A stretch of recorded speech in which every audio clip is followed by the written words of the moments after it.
ये कहानी है 5 दोस्तों की जो वेकेशन मनाने एक बीच पे जाते हैं और फिर समंदर के बीचों बीच फंस जाते हैं, जहाँ पर एक शार्क उन पर हमला करता है। वो कैसे वहाँ पर फंसते हैं और वो बचते हैं या नहीं, यही इस मूवी की कहानी है। ये 2022 की सर्वाइवल मूवी है जो 1 घंटे 25 मिनट की है और मूवी में सिर्फ 5 ही कैरेक्टर है। पूरी मूवी का बस समंदर ही लोकेशन है, इस वजह से ये मूवी बहुत छोटी है। फिल्म की कहानी शुरू होती है नेट, टॉम, मिली, टाइलर और ग्रेग नाम के 5 दोस्तों से। नेट और टॉम कपल थे। ये सब एक बीच पे एंजॉय कर रहे थे। ये रात उनकी छुट्टियों की आखिरी रात थी और कल सब अपने घर लौटने वाले थे। डांस के दौरान मिली और टॉम एक दूसरे को बड़े ही अजीब तरीके से घूरते हैं क्योंकि कल रात को वो दोनों साथ थे। टॉम ने नेट को धोखा दिया था और मिली के साथ रिश्ता बनाया था। डांस के बाद वो सब ड्रिंक करते हैं पर नेट नहीं पीती, पर वो उनके लिए ड्रिंक लाने जाती है। रास्ते में उसे एक भिखारी मिलता है जो अपाहिज था। नेट उसे कुछ पैसे देती है। वो उसे बताता है कि मेरी ये हालत एक शार्क ने की है और वो उसे संभल के रहने को कहता है। वो सब रात भर बस यूं ही एंजॉय करते हैं और सुबह हो जाती है। नेट सोने जाना चाहती थी पर मिली उसे रोक लेती है। वही बीच पर उन्हें 2 जेट्स की दिखती है पर उस कैबिन में कोई नहीं था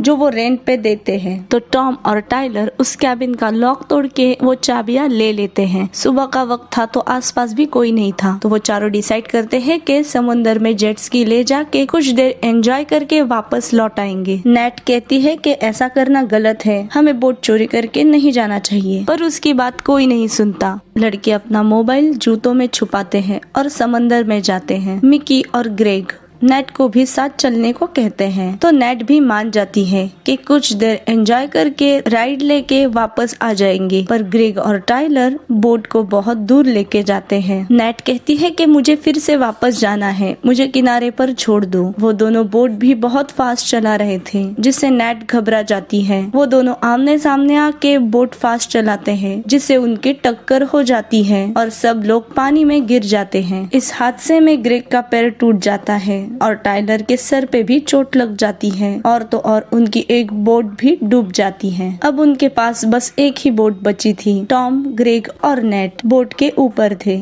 मिली और टाइलर बोट के सहारे पानी में तैर रहे थे। मिली के पास मोबाइल था पर उसमें रेंज नहीं थी। वो सब समंदर के बीचों बीच बुरी तरह से फंस गए थे। वो यहाँ आए हैं ये किसी को भी मालूम नहीं था क्योंकि किसी ने उन्हें नहीं देखा था। ग्रेग की हालत देख के नेट कहती है कि हमें इसे अस्पताल लेके जाना पड़ेगा, पर उनकी वो बोट भी बंद पड़ गई थी। तो टॉम उस बोट का सीट उठा के देखता है पर इंजन बॉक्स खुलता नहीं, तो वो सब फिर से शांत होके बैठ जाते हैं। नेट मिली के मोबाइल से फ्लैश मार रही थी कि अगर कोई किनारे पे हो तो उन्हें देख ले और उन्हें यहाँ से निकलने का मौका मिले। एक इंसान कचरा साफ करने बीच पर आता है पर वो भी उन्हें नहीं देख पाता क्योंकि वो बहुत दूर थे। यहाँ मिली और नेट में थोड़ी नोक-झोंक हो जाती है। नेट मिली को कहती है कि जब भी तुम्हारी बात मानती हूँ मुसीबत में पड़ जाती हूँ। पानी के बहाव से वो सब बहुत दूर तक बहते जाते हैं। तो नेट मिली की मोबाइल का सिग्नल चेक करने लगती है पर नेट मिली के मोबाइल में टॉम और उसकी पर्सनल फोटो और चैट देख लेती है, जिसे देख के उसे शॉक लगता है कि उसके बीएफ ने और उसकी सहेली ने मिलके उसे धोखा दिया। टॉम वो मोबाइल उससे छीनना चाहता था पर वो उसी बीच पानी में गिर जाता है। दोनों उससे माफी मांगने लगते हैं ये कह के हम दोनों नशे में थे, पर नेट उन्हें माफ नहीं करती। टॉम मोबाइल लाने नीचे पानी में कूदता है। ऊपर आते समय वो मिली को पानी में खींच लेता है क्योंकि वो डूबने वाला था। उसकी इस हरकत से मिली उस पे गुस्सा हो जाती है। उन्हें समंदर में फंसे अब बहुत वक्त हुआ था। मिली नेट से फिर से माफी मांगने लगती है। टॉम ने उसे कहा था कि नेट और उसके बीच कुछ ठीक नहीं है, ये कह के उसने मिली को भी अपने झूठ के चक्कर में फंसाया था। मिली ये भी कहती है कि उसने शायद और लड़कियों को भी फंसाया होगा। उन्हें यहाँ आते वक्त एक बोट दिखी थी जो अब तक वहाँ नहीं आई थी, तो उन्हें लगता है कि वो बोट आसपास ही होगी और उस बोट से उन्हें मदद मिल सकती है। तो टाइलर उस बोट को ढूंढने जाना चाहता था। सब उसे रोकने की कोशिश करते हैं पर टाइलर कहता है कि यहाँ बैठकर मदद नहीं मिलेगी, तो वो तैरते हुए वहाँ से चला जाता है उस बोट को ढूंढने। पर उसके वहाँ से जाते ही एक शार्क उसका पीछा करती है। सब उसे चिल्ला के बताने लगते हैं पर उसे कुछ सुनाई नहीं देता। देखते ही देखते टाइलर और शार्क दोनों ही गायब होते हैं, पर वो शार्क तैरते हुए उनके पास आती है और उसे देख के टॉम बहुत डर जाता है जो पानी में था। वो बोट पे चढ़ने के लिए बोट खींचता है तो मिली, नेट और ग्रेग नीचे गिर जाते हैं। मिली को तैरना नहीं आता था तो टॉम ही मिली को पहले बचाता है और बोट पे चढ़ा देता है, पर वो ग्रेग को नहीं बचा पाता क्योंकि शार्क उसे पानी में खींचकर मार देती है।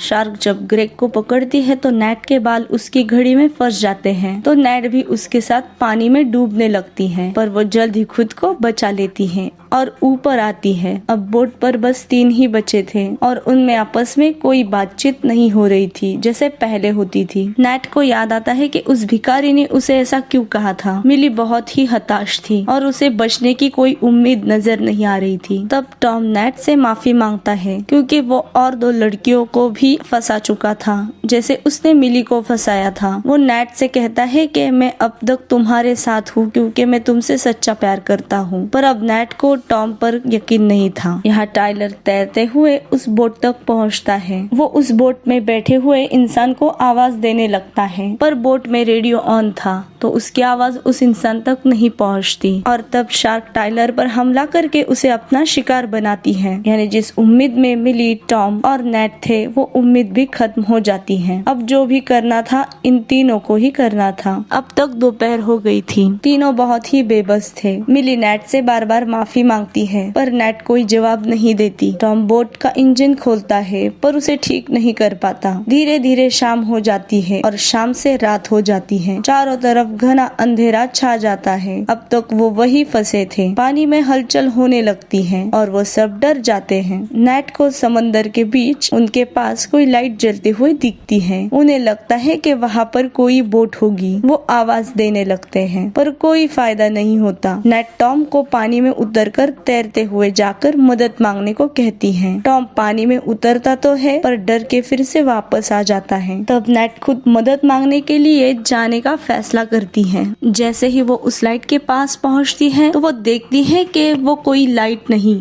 बल्कि एक आदमी है जिसके हेड पे लाइट है और वो आदमी भी मरा पड़ा है क्योंकि उसे भी शार्क ने मार डाला था। उसे देख के वो चिल्लाते हुए बोट पे वापस लौटती है और अब सुबह हो जाती है। पूरी रात गुजर गई थी। उन्हें बचने की कोई उम्मीद नजर नहीं आ रही थी। रात वाले उस आदमी की बॉडी बहते हुए उनके पास आती है। उसका लाइफ जैकेट निकाल के मिली पहन लेती है और उसके ही बोट की लकड़ियों के मदद से वो अपने बोट को चलाने लगते हैं। उन्हें समझ नहीं आता कि किस दिशा पे जाना है। वो थक कर रुक जाते हैं। कुछ देर बाद फिर से वो शार्क उन पे हमला कर देती है और टॉम को पकड़ लेती है तो नेट उसे नुकीली लकड़ी से मारती है जिस वजह से वो शार्क गुस्सा हो जाती है। अब वो जल्द से जल्द वहाँ से जाने का सोचते हैं क्योंकि वो शार्क बहुत गुस्सा हो गई थी। इसके लिए वो बोट की सीट उठाते हैं और इंजन बॉक्स चेक करने लगते हैं पर वो लॉक था तो वो उनसे खुलता नहीं। मिली देखती है कि वो शार्क अभी भी उनके पास ही चक्कर लगा रही है। वो शार्क नीचे से आकर उनकी बोट पलट देती है जिस वजह से वो सब नीचे गिर जाते हैं। वो फिर से एक बार टॉम को काट लेती है। टॉम भी अब ग्रेग की तरह अधमरा हो गया था। उसका भी बहुत खून बहने लगा था। नेट जैसे तैसे टॉम को बचाती है पर वो जैसे ही मिली को बोट पे लेने वाली होती है तभी वहाँ नीचे से शार्क आके मिली को खा जाती है और मिली बस झटपटाते हुए अपना दम तोड़ देती है। नेट बस बेबस होके उसे देख रही थी और मिली मर जाती है। अब बस नेट और टॉम दोनों ही बचे थे। नेट हार नहीं मानने वाली थी। वो टॉम से कहती है कि हम यहाँ से जरूर बच के जाएंगे पर टॉम उम्मीद खो चुका था। नेट फिर से एक बार इंजन बॉक्स खोलती है। वो उसे तोड़ के उसे ओपन करती है तो उससे ही उसे नुकीला हथियार मिल जाता है। इंजन बॉक्स में पानी भर चुका था क्योंकि उसका पाइप टूट चुका था। नेट वो लाइफ जैकेट लाने पानी में जाती है जो मिली ने पहना था, जो अब उसके मरने के बाद पानी के ऊपर आया था। उसमें से वो पाइप जैसा कुछ निकालती है पर तभी वहाँ फिर से शार्क आती है और वो नेट को भी काट लेती है पर नेट अपने हथियार से उसे मारती है जिससे वो शार्क घायल हो जाती है। वो अपने पास के पाइप से वो पाइप जोड़ देती है जिस वजह से इंजन में पानी आना बंद हो जाता है और उनकी बोट भी स्टार्ट हो जाती है। नेट भी शार्क के हमले में घायल हो गई थी पर फिर भी वो बोट स्टार्ट कर लेती है और टॉम को लेके वहाँ वहाँ से निकलने लगती है। वो कुछ दूर तक आगे आती है। उसे लगता है कि वो बच गई क्योंकि उसे किनारा दिखाई देता है, पर फिर से शार्क उन पे हमला करती है और उनकी बोट तोड़ देती है, जिस वजह से गैस कम होने लगती है और उनकी बोट की स्पीड भी कम हो जाती है। टॉम सोचता है कि नेट को यहाँ से जिंदा बचाने का एक ही तरीका है कि वो उस शार्क का शिकार हो जाए। तो टॉम उसे फिर से माफी मांग के आई लव यू कहता है और पानी में कूद जाता है। नेट उसे बचाने जाती है पर शार्क उसे भी मार देती है। वो नेट को वहाँ से जाने को कहता है। अब अकेली नेट ही बची थी। वो बोट को किनारे की तरफ ले जाती है पर फिर से शार्क आती है, मानो वो शार्क उसे भी जिंदा नहीं छोड़ना चाहती थी। उसकी टक्कर की वजह से नेट फिर से नीचे पानी में गिर जाती है। वो किनारे के बहुत ही पास थी। वो तैरते हुए दो पत्थरों के बीच में से जाती है तो शार्क भी उसके पीछे आती है। इस वजह से शार्क जोर से पत्थरों से टकरा जाती है और उन पत्थरों से टकरा कर उनके बीच फंसकर वो शार्क भी झटपटाकर दम तोड़ देती है और नेट सही सलामत किनारे पे लौट आती है। इसी के साथ ये मूवी यही खत्म हो जाती है। अगर ये वीडियो आपको अच्छा लगे तो लाइक, कमेंट और शेयर जरूर कीजिए और अगर आप इस चैनल पे नए हो तो हमारे मूवी गैलेक्सी चैनल को सब्सक्राइब जरूर कीजिए। मिलते हैं अगले वीडियो में।